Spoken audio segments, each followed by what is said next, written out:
বারুইপুরে নাবালিকার যৌন নির্যাতন এবং খুনের ঘটনায় নতুন করে আরো একজনকে গ্রেফতার করা হয়েছে। গতকাল রাতভর তল্লাশি চলে এবং তারপরে আরো একজনকে গ্রেফতার করা হয়। গতকালই এই ঘটনায় একজনকে পুলিশ গ্রেফতার করেছিল, 3 জনকে আটক করা হয়েছে। নাবালিকা খুনের ঘটনায় ইতিমধ্যে 6 সদস্যের এসআইটি গঠন করা হয়েছে। 2টি এফআইআর হয়েছে। একদিকে কর্তব্যরত পুলিশ কর্মীদের মারধর এবং সরকারি সম্পত্তি ভাঙচুর এবং গণপিটুনিতে একজনের মৃত্যু, সেই ঘটনাতেও কিন্তু 2টি পৃথক এফআইআর দায়ের হয়েছে। ইতিমধ্যেই 163 ধারা জারি হয়েছে সংলগ্ন 3টি থানা এলাকায় এবং এই চত্বরে কাজ করতেন এরকম অভিজ্ঞতা সম্পন্ন পুলিশ কর্মীদেরও ইতিমধ্যেই নিয়ে আসা হয়েছে এলাকায়। অর্থাৎ একেবারেই নারী নির্যাতনের ক্ষেত্রে এই সরকারের জিরো টলারেন্স। আগে থেকেই তারা জানিয়েছিলেন বারুইপুরে যেভাবে নাবালিকার যৌন নির্যাতন এবং খুনের অভিযোগ উঠেছে, সেই ঘটনায় একেবারে কড়া পুলিশ প্রশাসন। কথা বলবো, পার্থপ্রতিম ঘোষ আমাদের সঙ্গে রয়েছেন। পার্থ, এখনো পর্যন্ত কি খবর পাচ্ছ?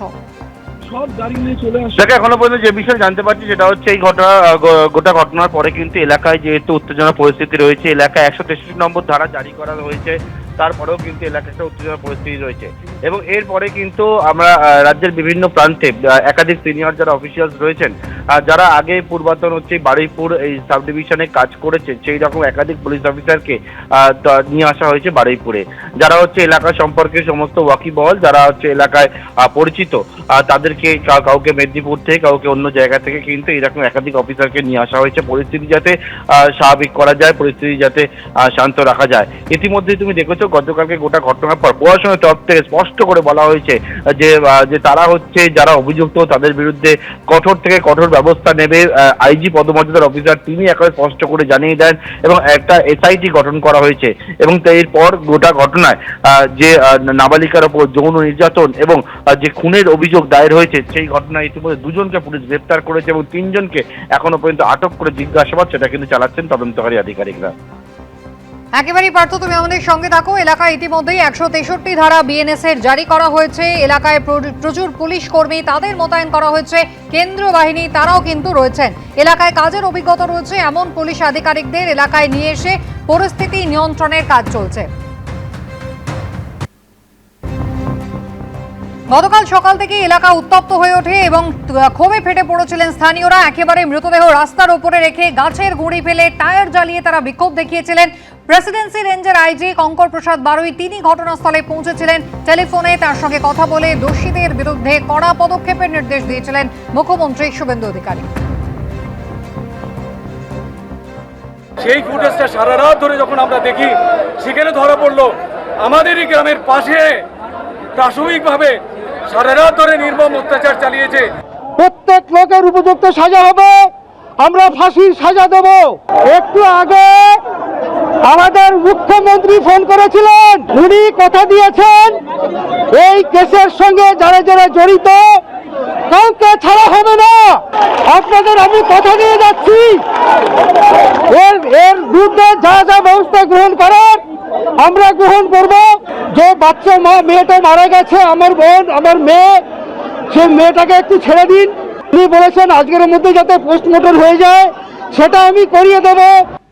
বারুইপুরে নাবালিকার মৃত্যুর ঘটনা এবং তারপরে পরিস্থিতি উত্তপ্ত হয়েছে। প্রাক্তন মুখ্যমন্ত্রী মমতা বন্দ্যোপাধ্যায় তিনি গতকাল ফেসবুক লাইভে দাবি করেছেন যে নাবালিকার মৃত্যুর ঘটনায় তিনি ঘটনাস্থলে যাবেন ভেবেছিলেন, কিন্তু তারপরে মমতা বন্দ্যোপাধ্যায় এবং অভিষেক বন্দ্যোপাধ্যায়ের বাড়ির সামনে বাড়তি পুলিশ মোতায়েন করা হয়েছে এবং জানিয়ে ক্ষুব্ধ কালীঘাট তৃণমূল। আমাদের প্রতিনিধি হিন্দোল দে সরাসরি রয়েছেন আমাদের সঙ্গে। হিন্দোল, একেবারে মমতা বন্দ্যোপাধ্যায় তিনি গতকালই অভিযোগ করেছিলেন যে তাকে নজরবন্দি করে রাখা হয়েছে। আজ সকাল থেকে কি অবস্থা? এখনো মোতায়েন রয়েছে পুলিশ? একেবারেই দেখো, রাজ্যের প্রাক্তন মুখ্যমন্ত্রী মমতা বন্দ্যোপাধ্যায় তিনি যেটা ফেসবুক লাইভে স্পষ্টত জানিয়েছিলেন যে তাকে নজরবন্দি করে রাখা হয়েছে, সেই চিত্র গভীর রাত পর্যন্ত ছিল। কেন্দ্রীয় বাহিনীর জওয়ানরা, কলকাতা পুলিশের একাধিক আধিকারিক এবং কলকাতা পুলিশের বিশাল পুলিশ বাহিনী তারা কিন্তু হরিশ চ্যাটার্জি স্ট্রিটে মমতা বন্দ্যোপাধ্যায়ের বাড়ির সামনে এবং অভিষেক বন্দ্যোপাধ্যায়ের বাড়ির সামনে কিন্তু মোতায়েন করা ছিল তাদেরকে। আজকে যে চিত্রটা দেখাবো তোমাকে দেখাচ্ছি, ক্যামেরাম্যান শান্তনু দত্ত যে ছবি দেখাচ্ছে তুমি দেখতে পাচ্ছ, এখনও পর্যন্ত কিন্তু কেন্দ্রীয় বাহিনীর জওয়ানরা তারা রয়েছেন, কলকাতা পুলিশের একাধিক অফিসার রয়েছেন, পুলিশ বাহিনী রয়েছে। এবং তোমাকে বলে রাখি, কালীঘাট রোড এবং হরিশ চ্যাটার্জি স্ট্রিটের যে সংযোগস্থল, সেখানে কিন্তু এই যে গার্ডরেল রয়েছে সেই গার্ডরেল কিন্তু টেনে দেওয়া হচ্ছে।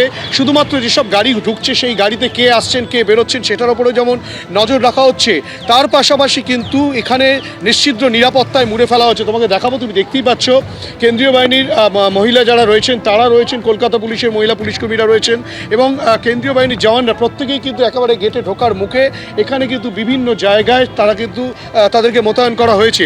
এবং যে চিত্র দেখা যায় গভীর রাত পর্যন্ত, যে চিত্র ছিল যে সেখানে কিন্তু মমতা বন্দ্যোপাধ্যায়ের বাড়ির সামনে, অভিষেক বন্দ্যোপাধ্যায়ের বাড়ির সামনে পুলিশ মোতায়েন করা ছিল এবং কেন্দ্রীয় বাহিনীর জওয়ানরা ছিল। আজ সকাল থেকেও যত বেলা বাড়ছে ধীরে ধীরে কিন্তু পুলিশের সংখ্যা, কেন্দ্রীয় বাহিনীর সংখ্যা বাড়তে শুরু করেছে।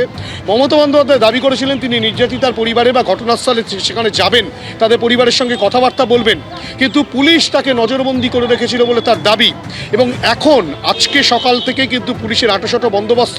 মমতা বন্দ্যোপাধ্যায় কি আদৌ বারুইপুরের উদ্দেশ্যে রওনা দেবেন এবং তিনি কি আদৌ এখান থেকে যেতে পারবেন নাকি পুলিশ তাকে আটকাবে, সেটা কিন্তু সময়ের অপেক্ষা, সময় বলবে সেই কি পরবর্তী পদক্ষেপ কি হয়। কিন্তু পুলিশ এবং কেন্দ্রীয় বাহিনীর নজরদারি কিন্তু এই হরিশ চ্যাটার্জি স্ট্রিটে সকাল থেকে লক্ষ্য করা যাচ্ছে। ধন্যবাদ হিন্দল। মমতা বন্দ্যোপাধ্যায় তৃণমূল নেত্রী, তিনি কিন্তু গতকালই প্রশ্ন তুলেছিলেন কেন তার বাড়ির সামনে পুলিশ মোতায়েন থাকবে, এত পরিমাণ কেন্দ্র বাহিনীর জওয়ানরা মোতায়েন থাকবে। তিনি প্রশ্ন তুলেছিলেন যে বারুইপুরে নাবালিকার মৃত্যু, পরিবারের সঙ্গে দেখা করতে যাব বলে ভেবেছিলাম, কিন্তু যেভাবে বাড়ির সামনে পুলিশ কেন্দ্র বাহিনীর জমায়েত রয়েছে, প্রশ্ন তুলেছিলেন। কি বলেছিলেন, কি অভিযোগ করেছিলেন মমতা বন্দ্যোপাধ্যায়, শোনাবো।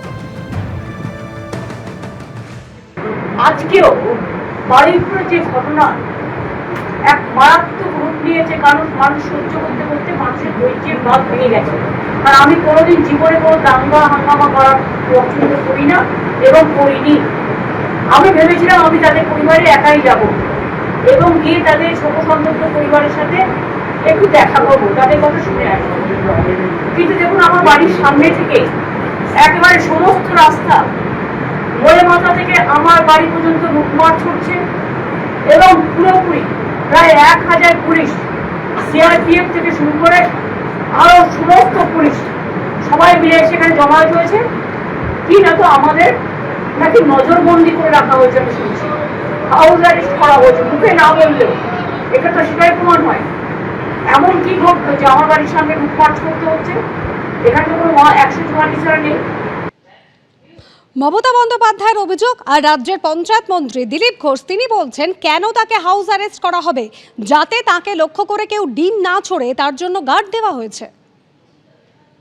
মমতা ব্যানার্জিকে কোনো হোম অ্যারেস্ট করার দরকার নেই, উনি যেখানে ইচ্ছা যেতে পারেন। আমি বললাম না, পাকিস্তানে বাংলাদেশেও যেতে পারেন, কিন্তু আমাদের চিন্তা হচ্ছে যেভাবে টিএমসির নেতারা ডিম খাচ্ছেন, কেউ ওনাকে না ডিম খাওয়ায়, অসম্মান না হয়, সে পুলিশ গার্ড দিয়ে রেখেছে ওনাকে। এদিকে বারুইপুরের ঘটনায় দ্রুত পদক্ষেপ করার জন্য মুখ্যমন্ত্রী শুভেন্দু অধিকারী তাকে ধন্যবাদ জানিয়েছেন সায়নী ঘোষ। যাদবপুরে তৃণমূল সাংসদ সায়নী ঘোষ তিনি মুখ্যমন্ত্রী শুভেন্দু অধিকারীকে ধন্যবাদ জানিয়েছেন এবং বলছেন যে বারুইপুরে ঘটনার তীব্র নিন্দা করি। মুখ্যমন্ত্রী শুভেন্দু অধিকারীর সঙ্গে কথা বলেছি, মুখ্যমন্ত্রী আশ্বস্ত করেছেন তিনি নিজে পরিস্থিতির মনিটরিং করছেন। গ্রেপ্তার হয়েছে, এসআইটি গঠিত হয়েছে, মুখ্যমন্ত্রী পরিবারের সঙ্গে যোগাযোগ রাখছেন, আশ্বস্ত করেছেন অপরাধীদের কাউকে ছাড়া হবে না, দ্রুত ন্যায় বিচার হবে। দ্রুত এবং প্রয়োজনীয় পদক্ষেপ করায় মুখ্যমন্ত্রী শুভেন্দু অধিকারীকে ধন্যবাদ।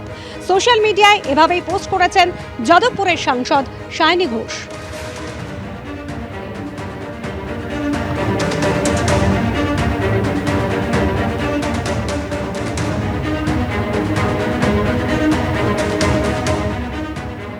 এবিপি আনন্দ, এগিয়ে থাকে, এগিয়ে রাখে।